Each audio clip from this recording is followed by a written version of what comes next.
Okay, so let's get started. Today, I just want to go over and basically represent a lot of the things that we've been covering in the last 4 lectures, basically probabilistic models and graphical models. I want to make sure you guys have the correct definitions and understand exactly what we mean when we say things like likelihood, posterior, inference. Okay, so there are lots of different naming conventions, and this is not just true in machine learning. Lots of people, as Jeff said, lots of people like to name things different. Like graphical models, the word means different things to lots of different people. So I'm going to try to present a convention that I think is intuitive, but also is not too far off from what other people use, so you can still understand those other references. So a probabilistic model is a collection of random variables, basically, and it's usually a mathematical description that describes how the variables are related to each other. The variables can be divided into 2 groups. The first set of variables you can call the observations, or the data, or observed variables. And there's a second set, which are the hidden parameters, the hidden variables, latent variables. But those are generally the 2 groups of random variables within a probabilistic model. And the model is a set of all of the random variables together. So just to develop some intuition for what a probabilistic model is and why you would use it is, it's basically a description of how your observations were generated, or how your observations are distributed based on some unknown parameters, right? And you can also think of it as a hypothesis. When I create a probabilistic model and try to fit it to some data, I'm basically hypothesizing that my data came from that random process, which then I draw samples from, and those samples are my data. So more intuition. Suppose I just have a linear system of equations, or any system of equations, and people have used systems of equations to describe the physical world and various phenomena for a long time, and a lot of the time they've been pretty good.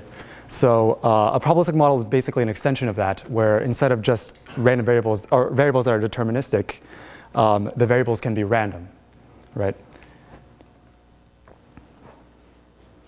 And we want to find out more about the unknown variables in our system. So more formally, it's just a collection of random variables, x and theta.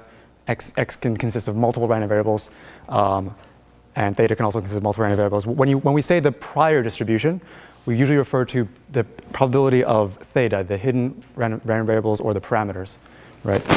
The likelihood is the probability of the data, the observations, given the unknowns, right?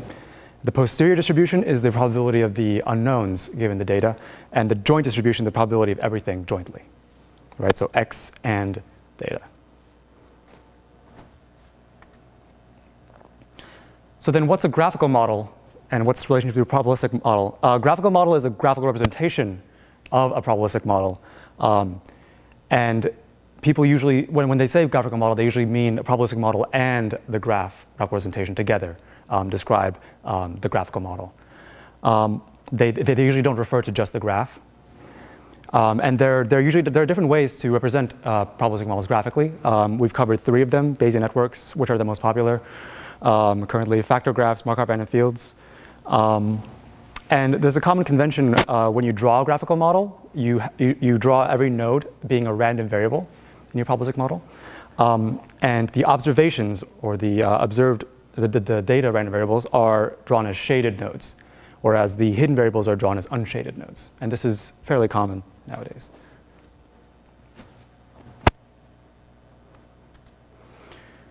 So here's an example. On the left-hand side, I have a probabilistic model. I suppose I want to flip 2 coins, right? And let's say heads is 1, tails is 0. But the fairness of the coin, I don't know. And say I think that the fairness is uniform, somewhere between 0 and 1, right? And then I flip the 2 coins. I get x and y, which are the results of the 2 coin flips with respect to the fairness of the coin. And then I suppose I want to add the values of the coins together. So I can add either 2 heads, tails, or tails, tails, right? Or in this case, because Bernoulli is, the output of Bernoulli is 0 or 1, z can either be 0, 1, or 2. And this is a corresponding graphical model. Basically, I first have the fairness of the coin, W, at the root, And from those, from W, I draw the coin flips, x and y, which are also random variables. And then from those, I sum them together to get z. So z depends on both x and y. Okay?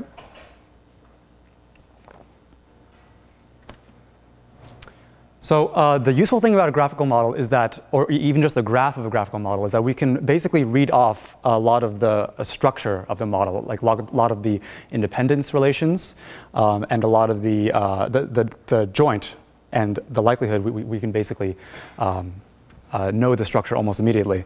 And the precise connection is that you can write the joint of all of the variables in the model as a product of every single variable in the model given the parents in the graphical model. Okay?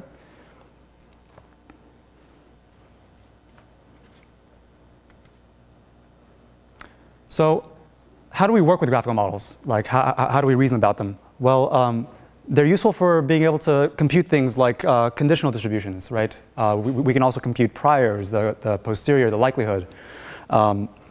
Like here, let's say we want to compute the probability of seeing x be heads or tails, given that we know the fairness of the coin. And because we're given that in the corner over there, that the x is drawn from a Bernoulli of W, that's just the Bernoulli probabilities, right? So seeing tails is 1 minus the fairness of the coin, and seeing heads is equal to the fairness of the coin parameter. And we can do the same thing for y, because y is independent of x, right? So, and it's exactly the same distribution, so it's IID. And so we get the exact same probabilities. So then the question is, what is the probability of z, right? Z is a kind of a weird random variable, right? There's no like distribution I'm drawing it from. I'm just summing two things that I had before. And the answer is that it is a random variable in the sense that there's a distribution called the degenerate distribution, which is just one that we're certain about. It has like all probability mass at one point. In this case, this probability will be 1 only if the z is equal to x plus y. If it's not equal to x plus y, the probability is 0. So that's what it means. This is the delta is, I guess, a reference to the Dirac delta function. Basically, it's 1 whenever the thing inside is true, and it's 0 otherwise. So what if we want to get rid of x and y? We can use a useful concept from probability theory to marginalize out x and y. So we have probability of z given x, y, and w. So let's try to get rid of x and y. And there's this very useful rule which you can derive from just the definitions of joint probability and conditional probability called the law of total probability. And basically it means that I can marginalize out any variables by summing over all possible values of that variable and then multiplying that by the probability of that variable taking that value. Okay. So in this case, x, I want to sum out x first. Okay. So this is exactly the same process that we do when we do variable elimination, as Jeff covered in lecture, or belief propagation, or basically summing out intermediate variables. So this is a sum over all possible values of x, which are just 0 and 1 because of Bernoulli, times the probability that we have given x, times the probability of x given w, which is what we had conditioned earlier. And we want to also marginalize out y, so we do the exact same thing here. We sum over all possible values of y, which in this case are just 0 and 1, and we add y to the condition inside the interior, and we also multiply by the probability of y given w. Are there any questions so far about what we've done? Okay. So then I can just replace this probability quantity, which I know, I found it, I showed it in the last slide, right? It's just the delta function.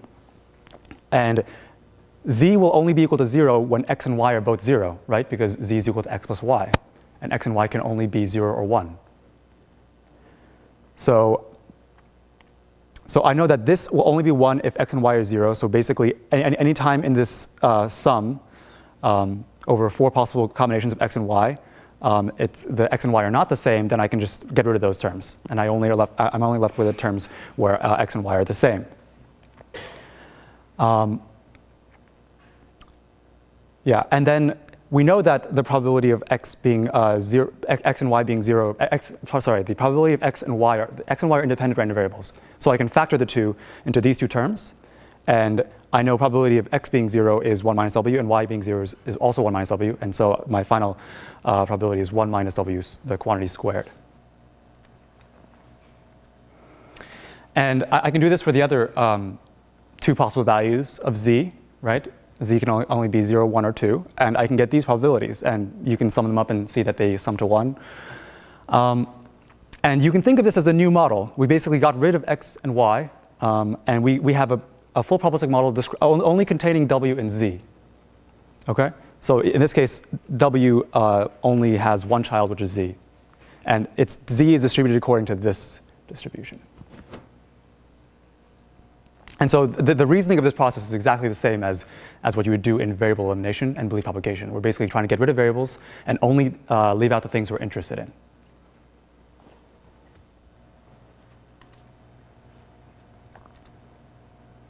OK. Are there any questions about any of the naming schemes or conventions, any possible confusion so far before moving on? Because this is the next part will be more involved.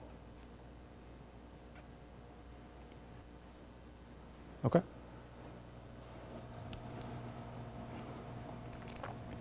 So let's say I have this data. I just found it, right? And I want to do some sort of, I want to learn something about it, right? Does anyone have a good idea of what kind of probabilistic model would be good to model this data? What kind of hypotheses would you make about where this data comes from? Say again? Yeah. So I can just put, this looks like 4 Gaussians, right? The colors represent the labels here, right? And I can see that the red points probably come from one Gaussian, the yellow points come from another Gaussian, and so forth. So that's a pretty good model. So let's make it more general. Let's say we have not just 4 Gaussians, but k Gaussians, k clusters, classes as well. And let's say that the means of the classes are drawn from some prior normal distribution, right? Because if you go back one slide, you see that they're somewhere near, 0, 0-ish. They're not too far off, right? So it seems like the distribution from which the means were drawn from is somewhat localized as well. It's not like some crazy distribution.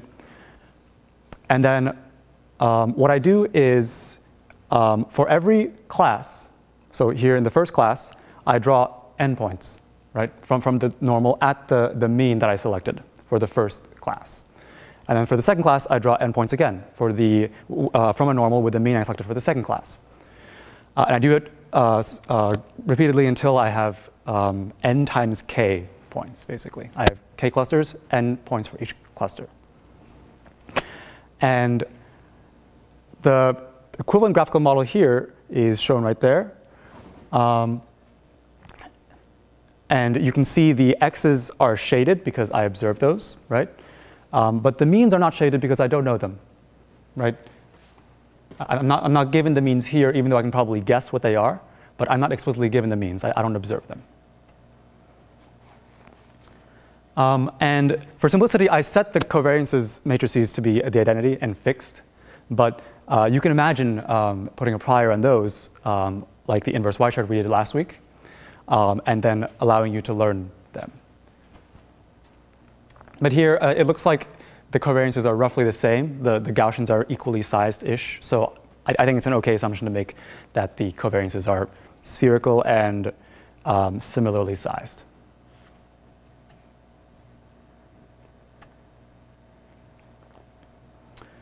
So we can rewrite this model equivalently. Instead of having k sets of x points, data points, x, I'm just going to list them all together as one large array of x's, x going from 1 to k times n. And now I'm just going to introduce another set of random variables here, z. These I'll just call the, I guess, class indicator variables or assignment variables. They basically tell you which class the corresponding x belongs to. So for the first n points the z's will all be equal to 1, right? Because they all belong to the first class. And then the next endpoints, the z's will all be equal to 2, and so on and so forth.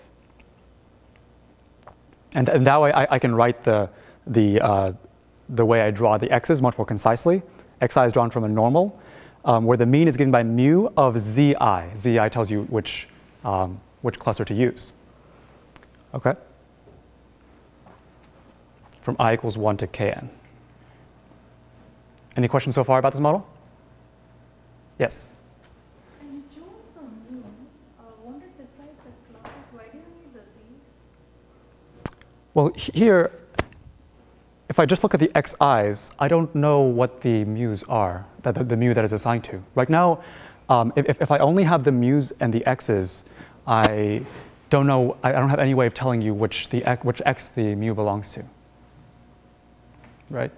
This is just an equivalent representation, right? Because in the past, in the last slide, I actually have this superscript, you see, that tells you exactly which class the x's belong to.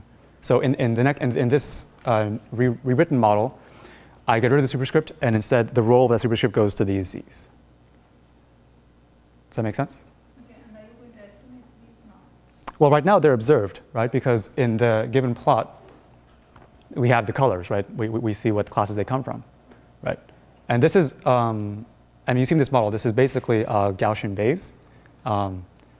We've worked with it where we only have 2 classes before, right? And the only unknowns are the mu's. So suppose you wanted to learn something of the mu's, the means, right? What kind of methods would you want to use?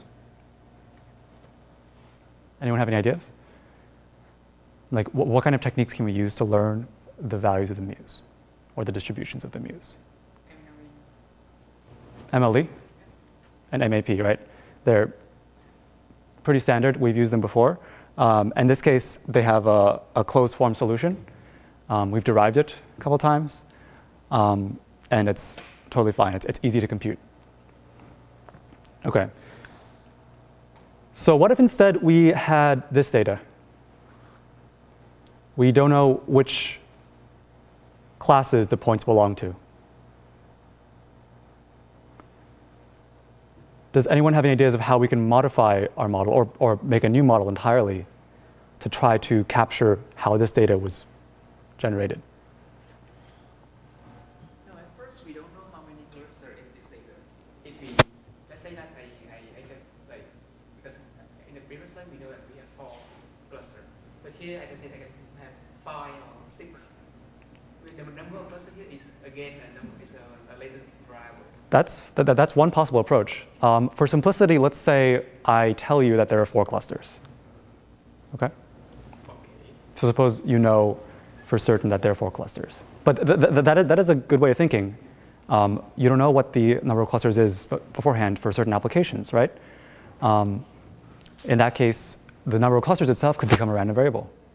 That's correct. But suppose I know I only have 4 clusters here, 4 classes here. How would I modify my model so that it produces this data? Can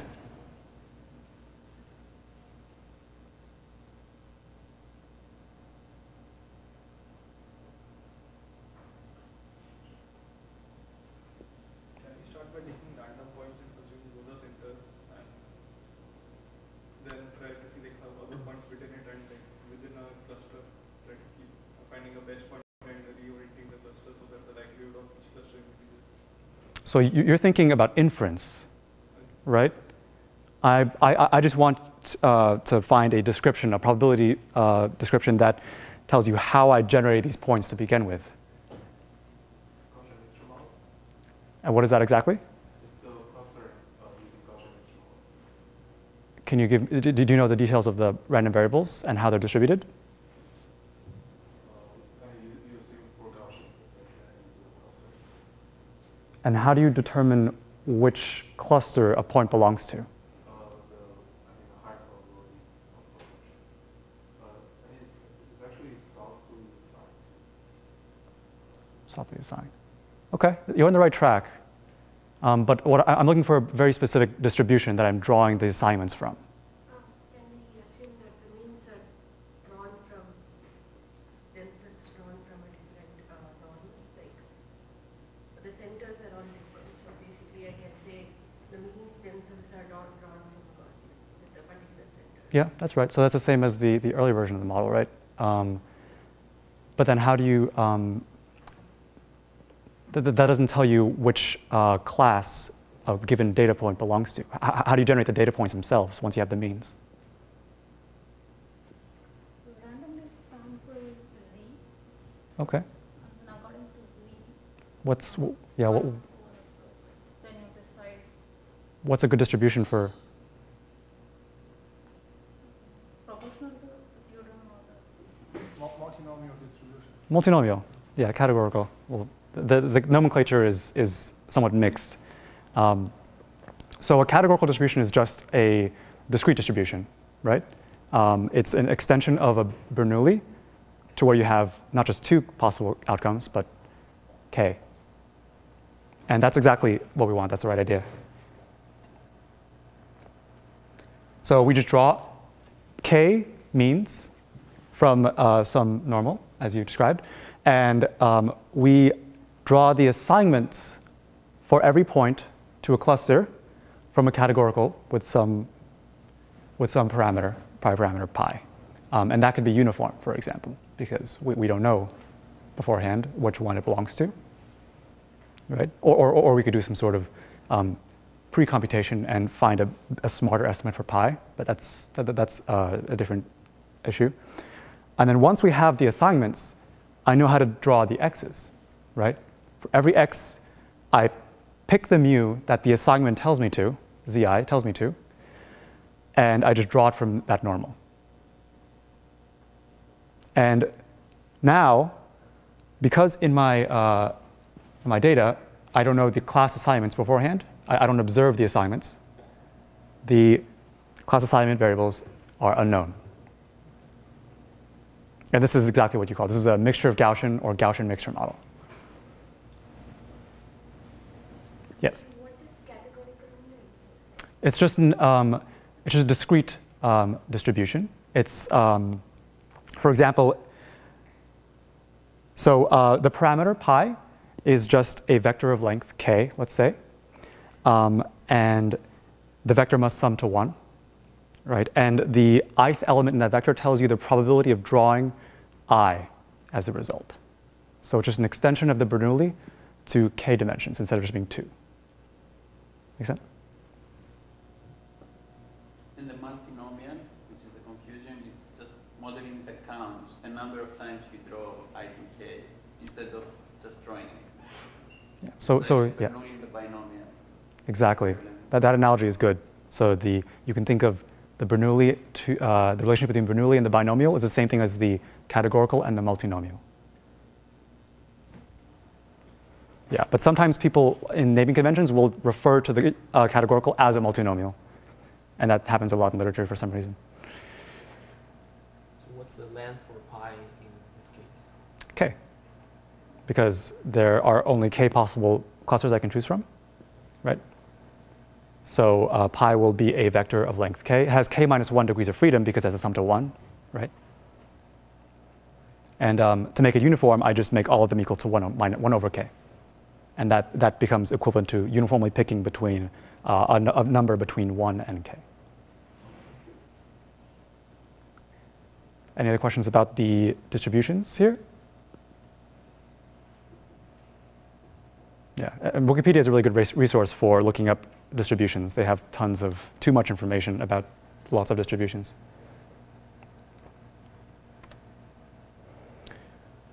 Okay, so how do I do inference? Suppose I want to find out the means mu, but I also want to find out which class every point is assigned to, right? Because both of these are unknown. I want to find out information about the unknown variables given the data. And what kind of methods can we do? I mean, I actually wrote it out, so I can't really ask. But we can try MAP or MLE, right? What we tried earlier.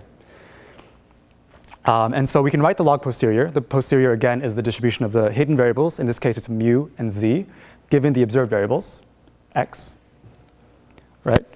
And I'm just using Bayes' rule here, because I can swap the mu z with x, and then that multiplied by the prior mu comma z. And because mu and z are independent of each other, I can split the two into probability of mu and probability of z, right? And the denominator is probability of x, but that's the variables here I'm concerned about is mu and z. I want to get the log posterior as a function of mu and z. So I just put that into the constant c. Any questions about how I did this first step? OK. So then I know that I drew the x's IID, right, from a normal with a mean mu and a class indicator or assignment variable zi. And so I can split this into a product because they're independent. And I get a sum over all kn points times of the log probability of xi given all the means mu, because I don't know which mean to pick. Well, I guess I do in this case, but it'll be mu sub zi, and the class assignment z sub I. Okay? And then I do the same thing for the mu's because they're all independent. They were all drawn independently from a Gaussian, right, with mean 0. And I do the same thing for all the z's because they're independently drawn from a categorical. Okay? And then I can just substitute the actual probability density functions for each of these, and I'll get this term. Sorry, the second term should it sum from J from 1 kn to k? There are only k mu's. There are only k means, right? But there are k times n points, which is why we have k times n of x's and z's. OK, any questions about how I derive the log posterior? In the second term on the bottom, you have mu j. Mu I. That should be j, and the sum should be from j. Okay. Good catch. So what do I do next?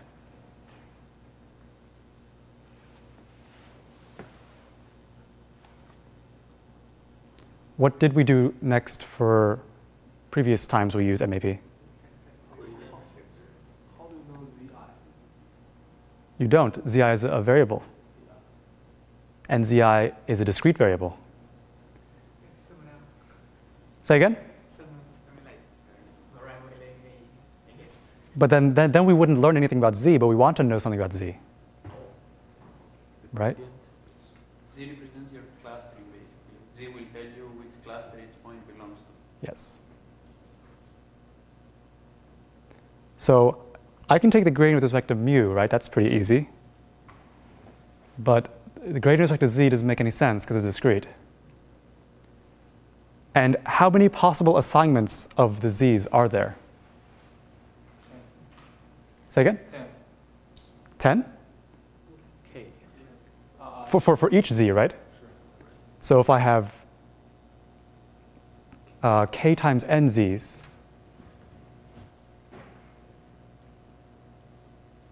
so if I only have 2 Z's, each Z can take k possible values. What are the total number of possible values for both Z's combined?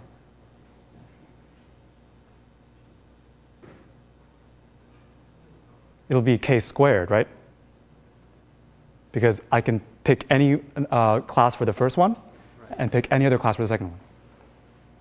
So there'll be k possible ways to pick the first one and k possible ways to pick the second one.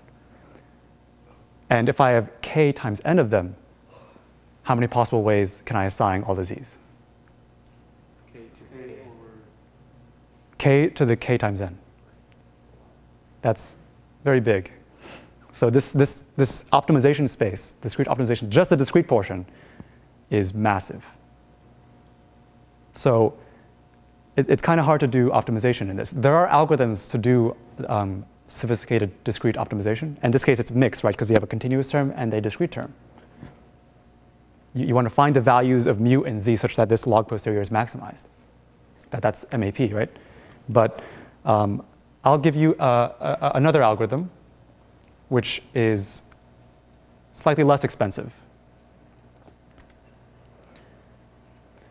So this algorithm is called expectation maximization, EM for short. And basically, the intuition is if we knew either mu or z, then maximizing the MLE or MAP would be easier, right? But because we don't know both simultaneously, it's difficult. So let's just make a guess, right? Start with some mu and z, or let's start with some z, and then use some method to find the best value of mu, given those z's that are fixed. Okay? And then I use a new value of mu and fix that and try to find the best values of z, right? And this will hopefully be better than the last one. In fact, it will be. And then I repeat. So this is an alternating algorithm consisting of 2 steps. And it's an inverse algorithm for any kind of a probabilistic model, not just mixture of Gaussians.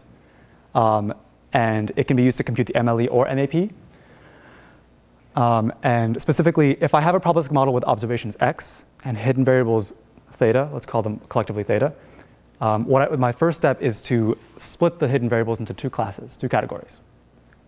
In this case, I call them z and mu because they're the same names of how we're going to split the categories in the mixture of Gaussians model.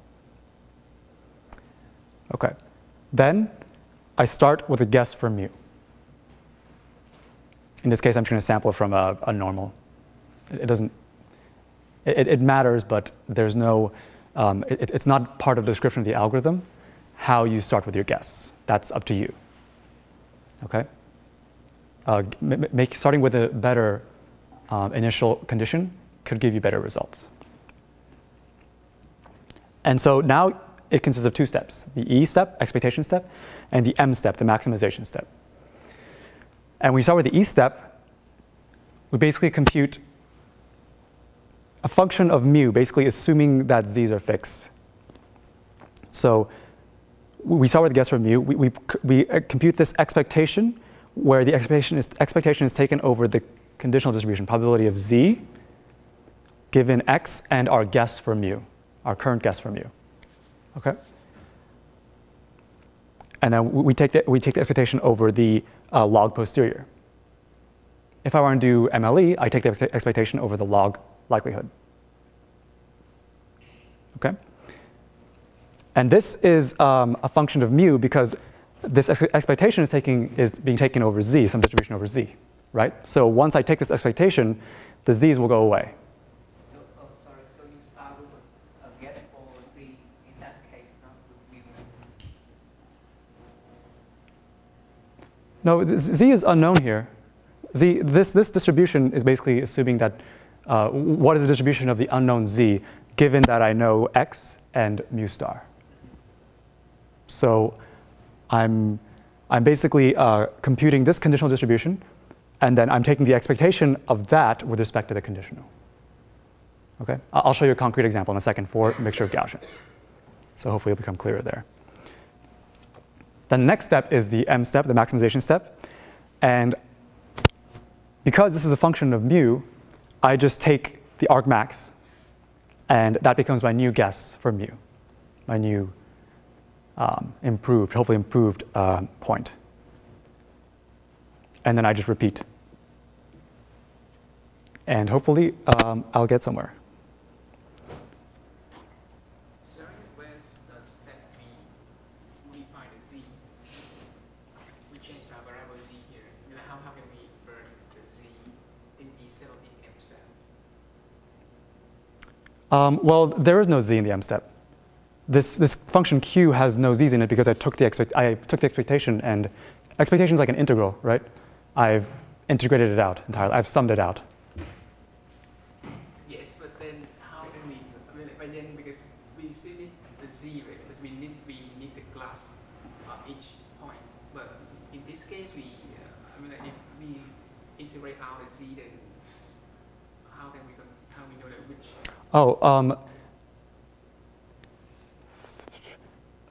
For q of mu, the function, you basically, you almost eliminated z in that case. Yes. You're only thinking about the information about mu at that point. So you basically, you've eliminated z using this probability, using a probability where you consider both the data and your previous guess for where the center of the clusters are. I'll show you an example, the derivation for this, for mixture of Gaussians, and hopefully that'll become clear.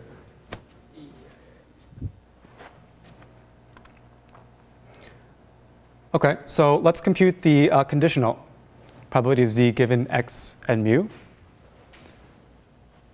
So the first line is just the definition of conditional probability, right? I can divide that by that and I get the definition of conditional probability. It's, I guess, the chain rule of probability. And then I can write the joint as that based on just this graphical model. I can factorize the joint. I can decompose the joint based on this graphical model, because that's what, they're very useful for that. And then I can take the log just to make things computationally easier, because there's Gaussians and stuff, exponentials inside those. But also it allows me to move the terms that aren't a function of z to the constant. So your log of p mu here is a constant? Yes, because I want to compute the probability distribution of z given x and mu. So the variable here, the function is a variable of only z, right? Is that because we already have a guess of mu, so mu is sort of fixed? Yeah, exactly. That's right. So I know that zi is discrete. It can only take one of k possible values. So let's compute the probability that it will be equal to one of those values, j, let's say. Okay? And then I can substitute the this condition right here. So zi is equal to j, and only xi depends on that zi, right? The other xi's don't depend on the particular zi. So those go to the constant, right? Does that make sense? And then the prior just becomes probability of zi equals j. Again, the other zi's don't depend on this particular zi, so I can get rid of those. Those also go into the constant.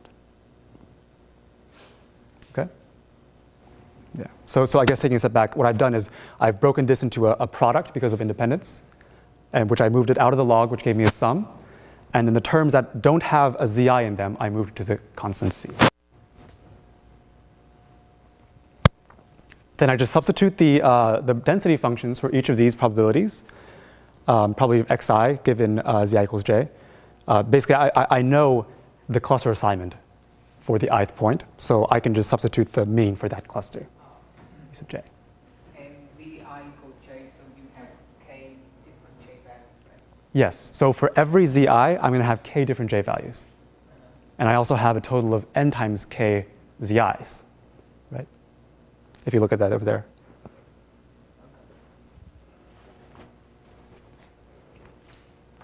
Yeah, and I know the multinomial is just the parameter at the jth point will give me the probability that the multinomial will draw the j, right? So pi, the jth element of pi, the vector, will give me the probability that zi is equal to j. So you need to do this for every zi. Yes, so I can exponentiate again, and I get this expression. And notice this is only proportional to because I have a constant, right? Which means I have to renormalize for every zi. So I compute k, zi equals to 1, zi equal to 2, all the way to zi equal to k, and I renormalize that so it sums to 1, right? Because the probability that zi can be equal to a certain class is a distribution and has to sum to 1. Yeah, so I do this, but this has what running time? How many times do I have to compute this expression? K 30 minutes. Say again? K times k times n, that's how many z's there are. Oh, yeah. And there are k values for each of those. So it's k squared n. Right?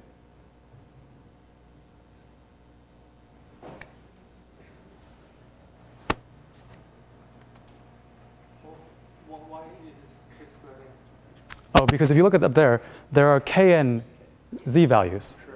Right? And for each of those, I have to compute the probability that each of that variable is equal to one of the k possible class assignments.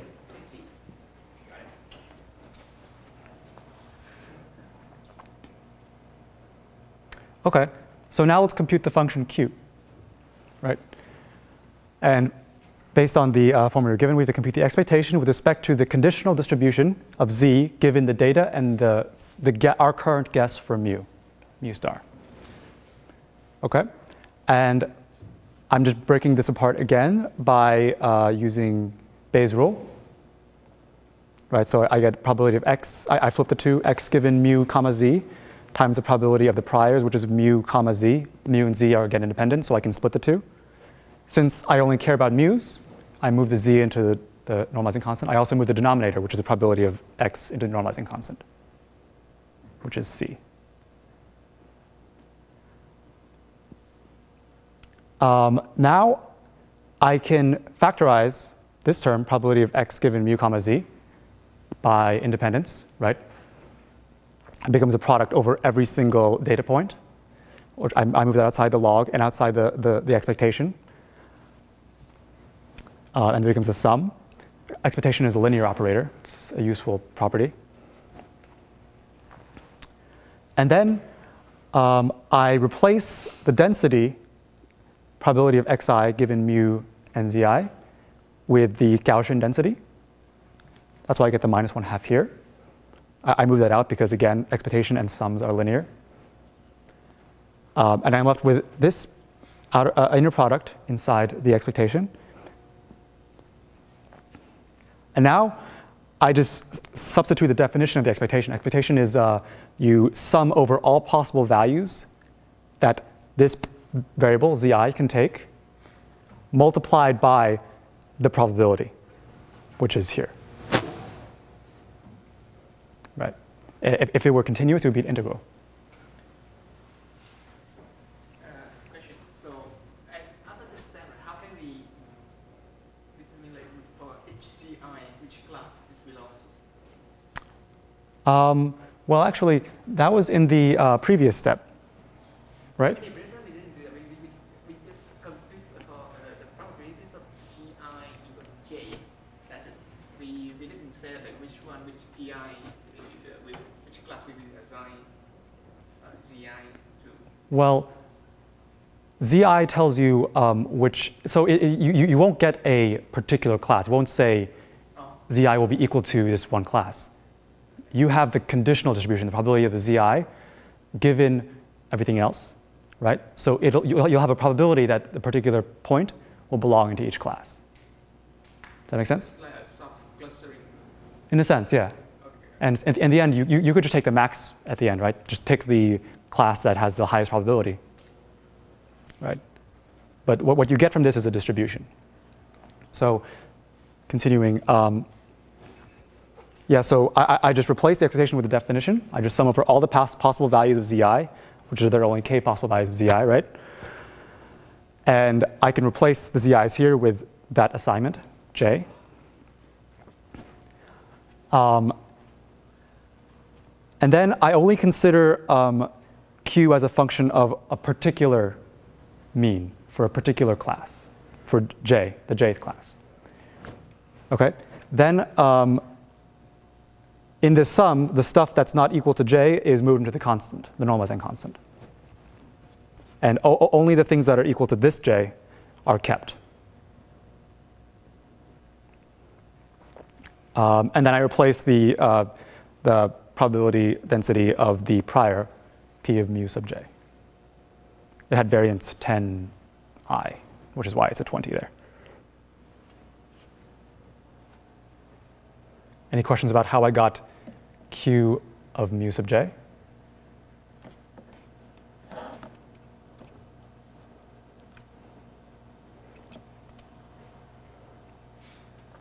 Okay. So in the M step, we just maximize Q of mu. And now everything is continuous. We can just take the gradients. So just taking the gradient of Q with respect to mu sub j, I just use the fact that the derivative of an inner product, x transpose x, is equal to 2x, right? I use that both times for the prior and this term. And I set it equal to 0. I can factor out the mu sub j, and I can solve for mu sub j.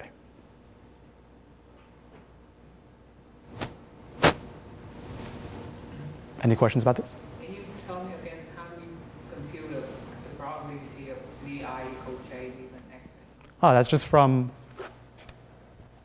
this formula, from our E step. This basically tells you what's the probability of a particular point belonging in any particular class. So that mu sub j there has the value of the guess? Exactly, the previous guess. And so you can see the iterative algorithm, right? I compute the new guess for mu sub j using this. And then using that guess, I update my probability of the class assignments, my belief about the class assignments. And the pi sub j is also, you have to use the previous value. Well, pi sub j is fixed. It's a parameter. It's the parameter for what I believe to be the multinomial. Let me go back to the actual. Yeah, at the top, pi. So if it's uniform, it would just be 1 over k.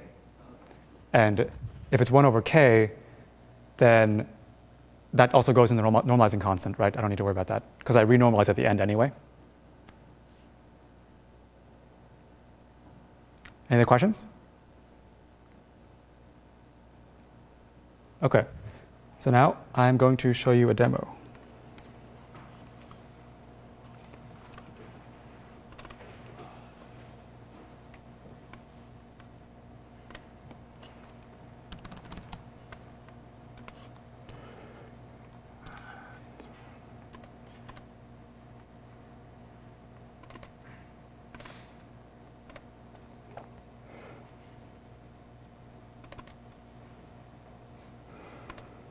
So this is just all the code for doing EM. It's about 57 lines. This part is just generating the data for every cluster K. Can you guys see this, or is it too small? It's too small? I'll post it after class so everyone can see it. Okay? Actually, maybe I can just zoom in.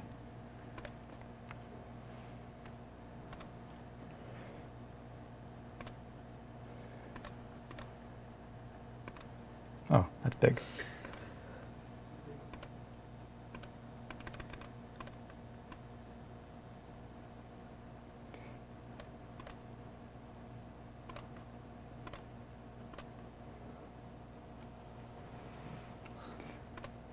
Let me turn off line wrapping.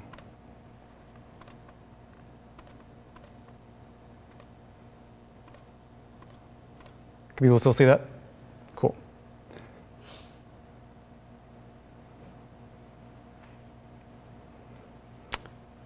So this function just generates my the points that I'm going to fit. I want to generate n points each for every cluster from 1 to k, right? So I'm just iterating over every cluster 1 to k. I just pick a color from that cluster. I pick the mu, which is just drawn from 0 and 10i. And then I pick the x from that mean mu, the identity, and I draw n points from it. And I just plot that. I plot the center, and then I add my points that I drew into my data. Okay? And then I return my data. And if you go down here, you see I take the data and I feed it to my EM. This is EM.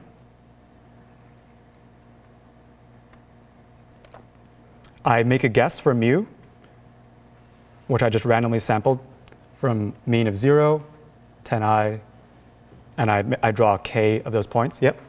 So you also never guess for k? Or you assume? No, I assume it's given to me. But there are ways to not know k, and there are methods you can use to get around that. One way is just cross-validation, right? You just pick different values of k and pick the one that gives you the best test error. Okay? But there are other ways. You can also make k an unknown random variable and also infer that. And there are also non-parametric methods which do not assume it. Yes. But in EM you do not assume. Well, EM is a general inference method. You can apply it to any probabilistic model, including those models where k is a random variable. Okay? And then I just do 200 iterations. I don't think I needed that much. I think I needed about 100. And I just compute my new z, which is just, let me go back to this z, right? So luckily, this is a Euclidean distance between xi and mu j, right, inside the term. So there's this, I can take advantage of this function here, which computes it for me. I multiply by -1/2. I take the exponential, multiply by pi, and set it to z. But then I have to renormalize it, right? So I compute the sum across every row of z, and I just divide that by the sum, divide the z by the sum. And then I plot my points. I'll show you some plots in a second. And I do the M step, which I just literally just do this, the bottom line.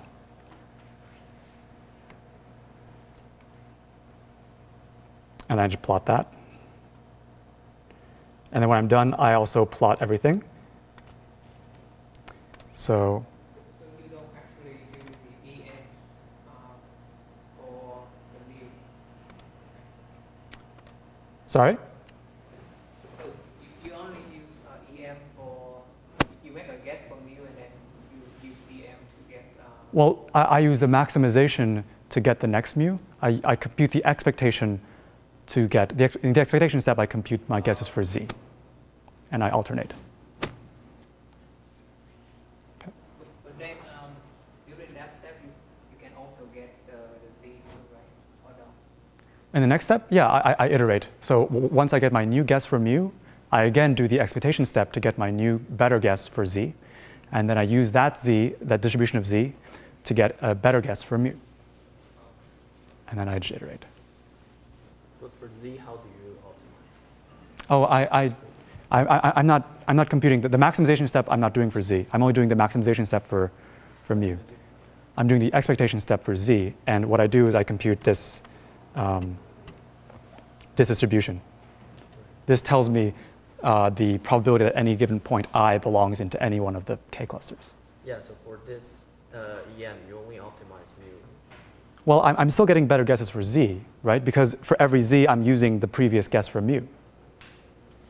Right, so it's like, so if I were given the correct guess for mu, for example, the true ground truth, this would give me the correct conditional probability of z given x and mu, right?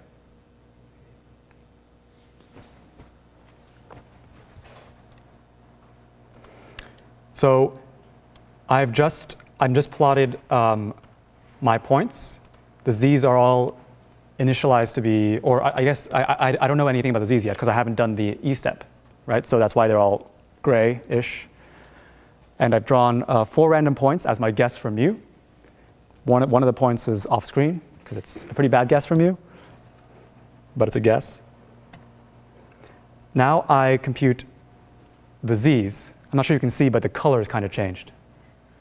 So right now I've basically graphically depicting the z's as a mix of the colors where the proportion of a single color of a cluster is given by the probability, the conditional probability of z being assigned to that cluster. Make sense? Now I do my maximization step.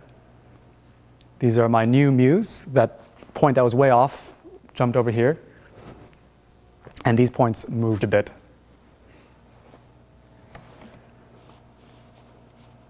And then I compute the expectation step. The colors had changed a bit, but not that much. I do another maximization step. The mu's moved. Another expectation step. The colors changed by not that much because the mu's aren't moving very far, which is why the colors aren't changing, right? And you can see from the formula for a mu, the colors kind of depend on the distance to each of the points, each of the centers.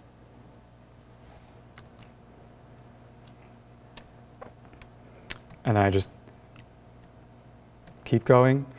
Expectation, maximization, E, M.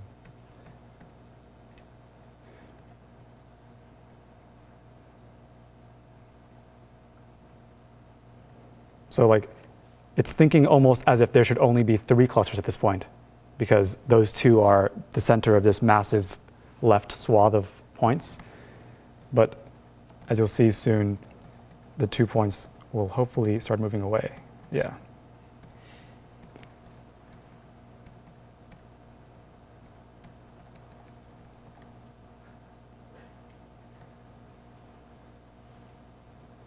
Ah, there we go. I was just holding down the arrow key. Yeah.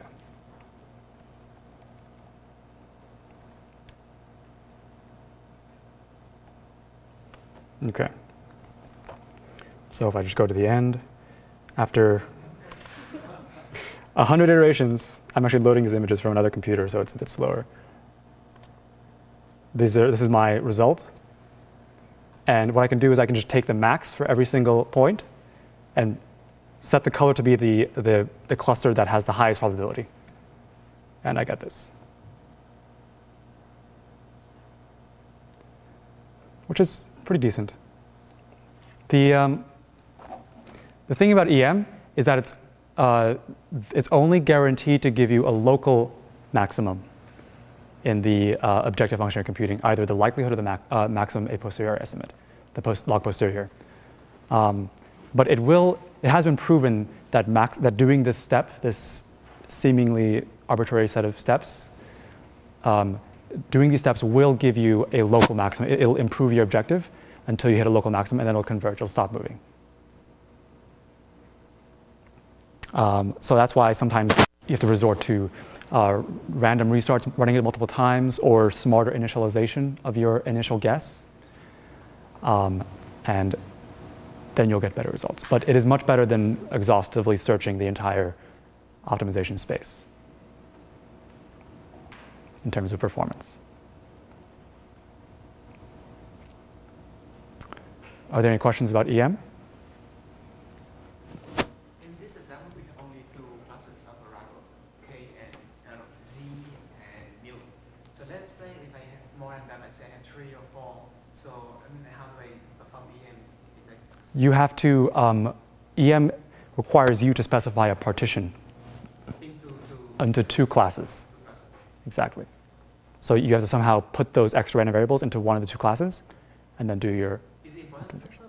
For example, like in this case, can I just say, I know, let's say I know Z, I know Z first, and then I try to learn.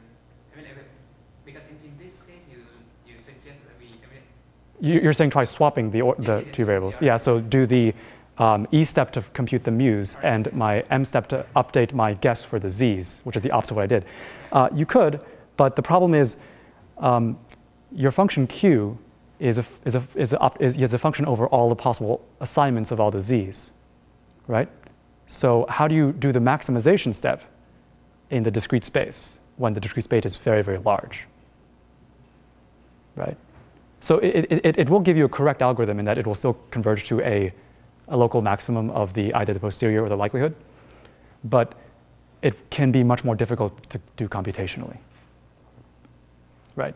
So that's why typically people put the discrete parts into the expectation step and the continuous parts into the maximization step. Yeah, but the order does matter for performance. Any other questions? That was a good question.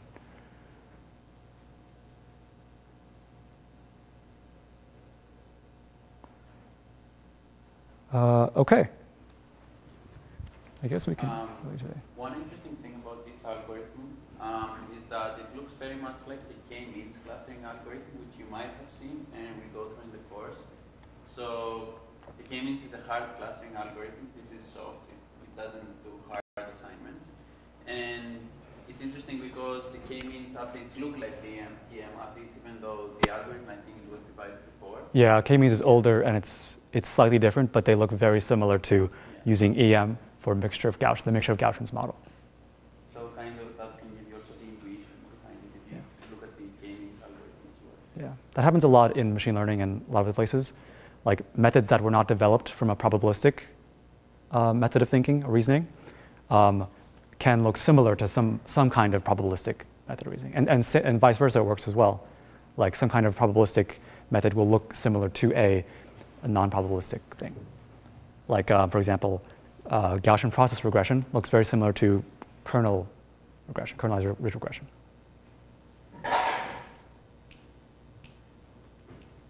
So it's kind of like another perspective on all of the methods we've been seeing. We can think of it as working with a probabilistic model of some kind and trying to infer something about the latent variables, the hidden variables. And in general, the word inference usually means that. There are lots of different algorithms to perform inference. EM is one of them. Variable elimination, belief propagation. At the end of the lecture yesterday, Jeff showed a particle filter. They're all different ways to do inference, which is trying to get at the same thing. What can I learn about the unknown variables given my observations? Okay. And we stepped through like how to construct a probabilistic model by looking at these points, and we've walked through how to do inference and use it for actual machine learning. So yeah, hopefully this makes the process more clear and you're not as afraid to dabble into some probabilistic modeling. Okay. So if there are no more questions, I think we can end early.